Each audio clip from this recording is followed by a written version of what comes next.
Thanks for checking out my video. If you want to learn more from me, I have a lot of classes on Udemy. You can find the links to a lot of those in the description.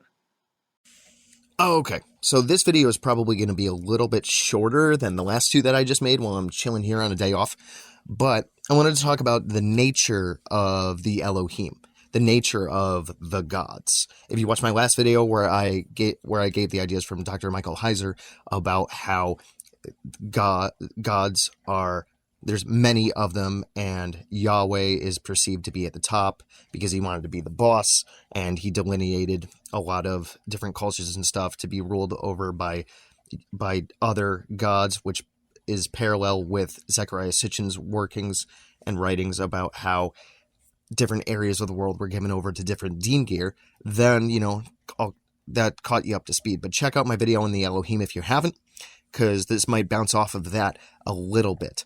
So, think of it this way. This might be an explanation of why humans have conflict and why there's always a lot of religious conflict and what have you. But let's talk about the nature of gods, right? If they are at a different plane of existence than we are, a different realm of existence, a higher dimension per se, then all right, I got to backtrack a little bit. So if we're talking dimensions, how many do we live in? Anybody? We live in 4. Length, width, height, and time. Anybody says 3D and we're moving into 4D, you don't understand physics. Okay? So all the hippies out there, say it louder for the hippies in the back. We live in 3 dimensions, or we live in 4 dimensions. We're not moving into 4D. Hippies, go back to your commune. Anyways, so just the lower a realm is, if it just has one plane of existence, like length, the higher dimensions can look down on those lower ones. That's why I can see a plain sheet of paper, which you can argue is a 4-dimensional object, but for the sake of this analogy, go with it. I can look down on that piece of paper, which is a 2-dimensional plane, because I live in 3 dimensions, and the fact that it changes with time means I live in 4 dimensions, right? Well, if gods are in other dimensions that are higher than us, then they can see down and on us, like a higher dimensional being can literally see inside of us and act inside of us. That's why you get ideas with, like John of God and stuff with spiritual surgery and things like that. They could just reach in and move things around or whatever because they're in a higher dimension.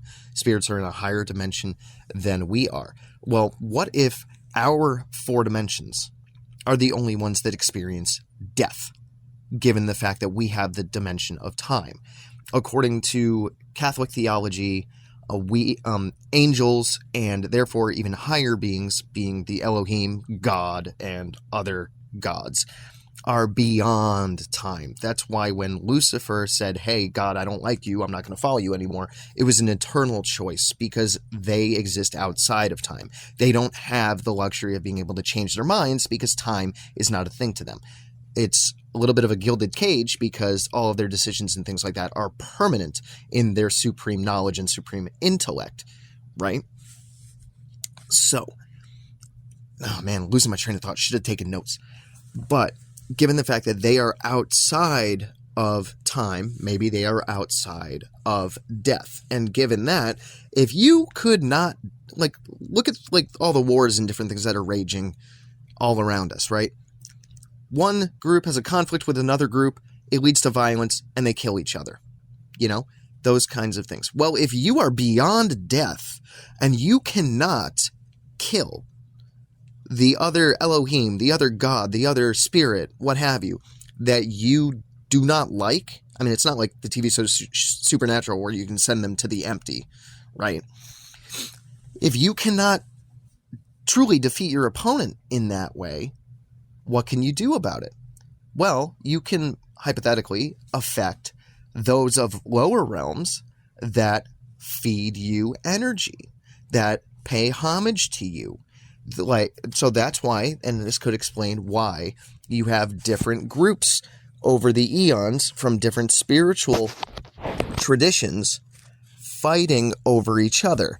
It's like if I have a disagreement with my brother, and rather than duking it out and punching each other in the face, we challenge each other to a chess game. And whoever wins the chess game wins the argument. The followers that worship me if I'm an Elohim, or my brother if he's an Elohim, in this analogy, those followers are the pawns, the bishops, and all the other pieces on the chessboard. So I influence them to move them around, and let's hope that I win, because I can't truly defeat him because he's eternal and whatnot like I am.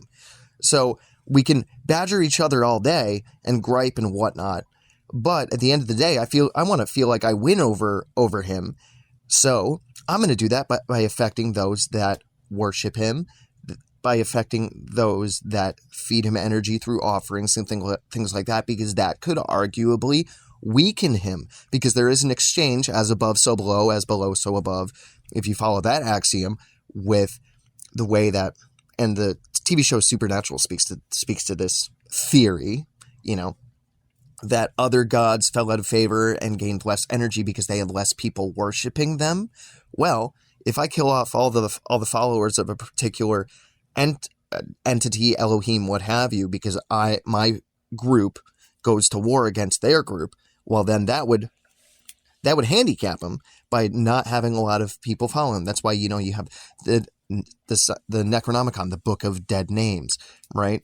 All of these names are dead because these entities are not worshipped anymore. So their energy is far below. I mean, that might even be why the gods are, quote, far away and forgetful, So you have a lot of, the more followers that a particular deity has, the stronger the influence of that group, and arguably the stronger that particular deity is. If you look at Allah, you look at Yahweh, you look at God, you look at any of these other entities.